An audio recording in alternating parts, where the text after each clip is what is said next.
Y todo está listo para el tercer y último debate que sostendrán los aspirantes a la jefatura de gobierno. Nuestra compañera Iraís Morquecho nos tiene los detalles, veamos.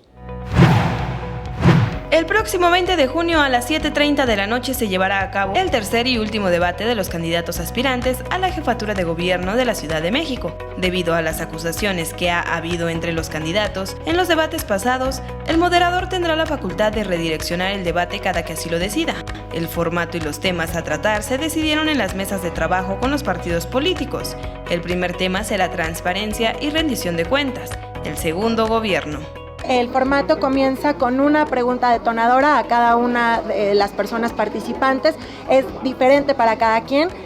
Posteriormente estará un periodo de 5 minutos en los cuales estarán dando a conocer sus posturas acerca de estos dos temas principales, y cerraremos con el debate con la pregunta siguiente: ¿qué harán las personas candidatas durante los primeros 100 días de gobierno?